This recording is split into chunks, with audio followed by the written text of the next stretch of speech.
Hello students, जैसा कि आप सभी लोगों का डीआरडीओ सेप्टेम का एग्ज़ाम चल रहा है।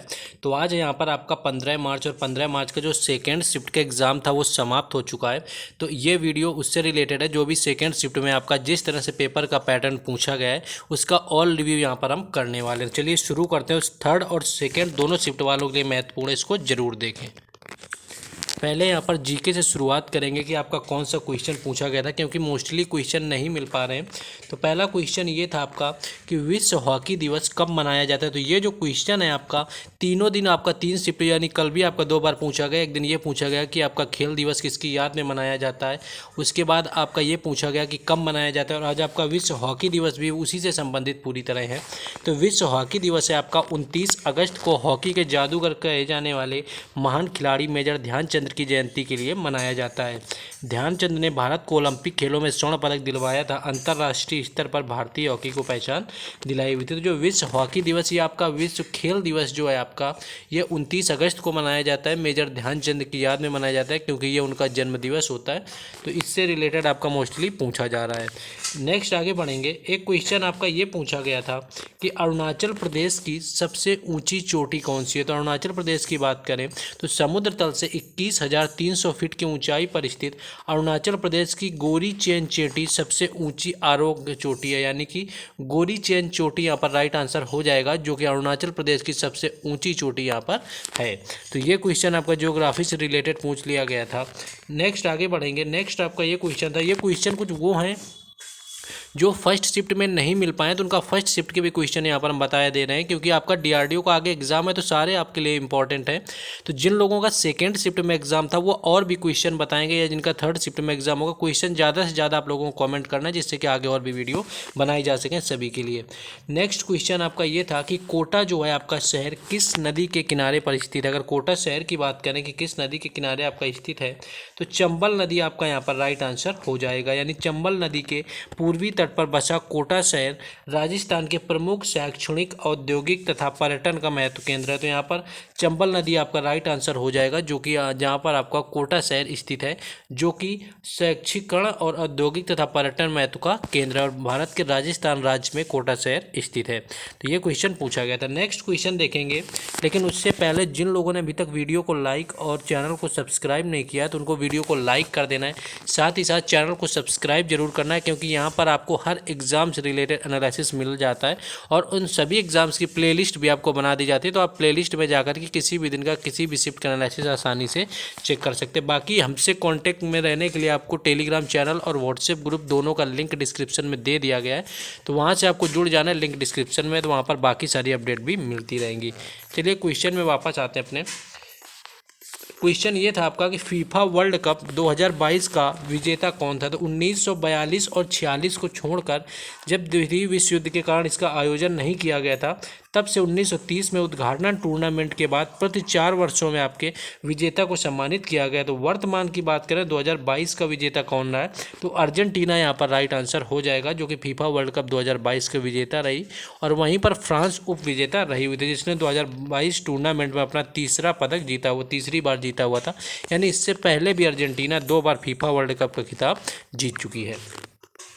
नेक्स्ट आपका क्वेश्चन था आपका कि ये आपका जो है BIS, यानी कि आपका जो ब्यूरो स्टैंडर्ड्स है आपका इंडिया का, ये इसकी स्थापना आपकी किस वर्ष की गई थी। तो इससे रिलेटेड आपका पूछ लिया गया था, ये आपका मुख्यालय पूछ लिया जाता है। तो अगर BIS की बात करें तो इसका जो फुल फॉर्म भी आपको याद रखना है, क्योंकि पूछा जा सकता है।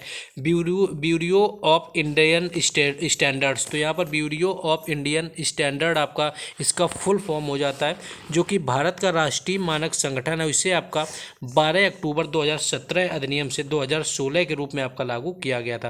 तो 2016 में इसकी स्थापना आपकी की गई थी, और आपको ऑप्शन में शायद हो सकता है जब आपका लागू किया गया था 12 अक्टूबर 2017 दिया गया हो, लेकिन 16 का अधिनियम था आपका। तो ये आपका पूछा गया था। और वहीं इसके अगर मुख्यालय की बात कर लें तो दिल्ली इसका मुख्यालय है। नेक्स्ट आगे बाकी और सब्जेक्ट का एनालिसिस करेंगे, क्या क्या आपका पूछा गया रहा है। लेकिन तो जिनका सेकेंड शिफ्ट में एग्जाम था वो लोग और भी क्वेश्चन यहाँ पर बताएंगे, जिससे कि आगे भी आप लोगों की हेल्प हो सके। चलिए अब बाकी यहाँ पर बात कर लेते हैं क्या आपका पूछा गया ओवरऑल। अगर बाकी एग्जाम में अगर इंग्लिश की, इससे पहले हम बात करें कि इंग्लिश में आपका क्या आया रहा है। इंग्लिश की अगर यहाँ पर हम बात कर देंगे तो आपके एंटोनेम और सेनोनेम से क्वेश्चन आ गए, जो कि आपके पहले एग्जाम में यानी शिफ्टों में नहीं पूछे गए।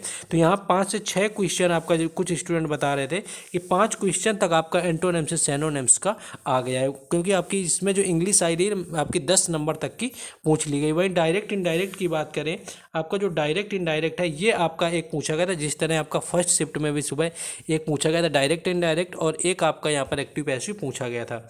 बाकी PQRS की बात करें तो PQRS भी यहाँ पर आप एक इंग्लिश में पूछ लिया गया था।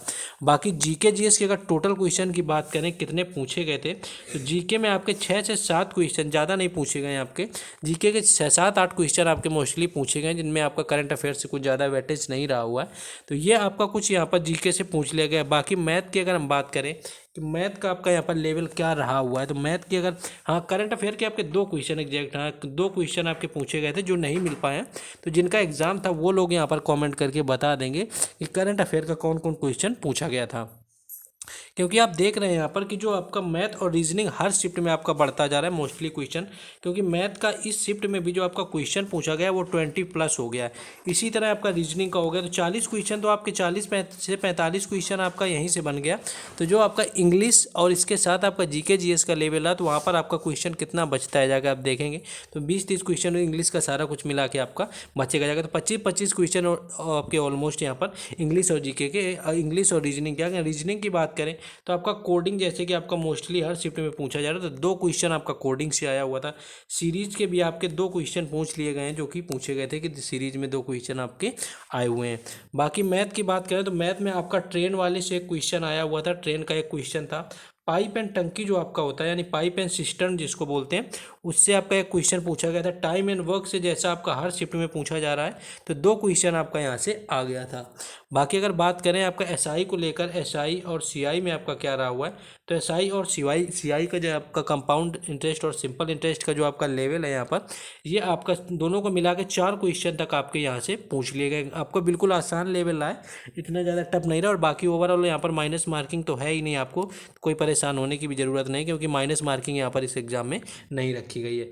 बाकी आपका एवरेज बिल्कुल अच्छे से आपको देख के जाना है, क्योंकि एवरेज का भी हर शिफ्ट में क्वेश्चन आ रहा है। इसमें भी आया हुआ था कि आपका इस तरह से कुछ दिया हुआ था कि आपका ऐसे 15 से लेकर के 49 तक आप चलिए, इसके बीच में आपकी जो अभाज्य संख्याएं या प्राइम संख्याएं कुछ हैं, उनका औसत आपका कितना हो जाएगा। तो इस तरह का कुछ क्वेश्चन एवरेज में पूछा जा रहा है। बाकी आपका ओवरऑल एग्जाम ज़्यादा टफ नहीं आ रहा है, माइनस मार्किंग नहीं है। आप सभी लोगों को यहाँ पर ज़्यादा से ज़्यादा ट्राई करना है कि आपको अटैम्प्ट कर लेना है। इंग्लिश का भी ज़्यादा क्वेश्चन नहीं आ रहा है। बाकी जिनका एग्जाम था आज, वो लोग और भी कॉमेंट करके क्वेश्चन यहाँ पर बताने का प्रयास करेंगे। तो जिन लोगों ने अभी तक वीडियो को लाइक और चैनल को सब्सक्राइब नहीं किया हो, तो इतना जरूर कर दें, क्योंकि हर एग्जाम से रिलेटेड जैसे इसके और भी क्वेश्चन मिलेंगे हमें, तो हम और भी यहाँ पर वीडियो आपको लिए बनाने का प्रयास करेंगे। आपको ज़्यादा से ज़्यादा क्वेश्चन DRDO एग्जाम के दिए जाएंगे। चलिए मिलते हैं नेक्स्ट शिफ्ट में। जय हिंद।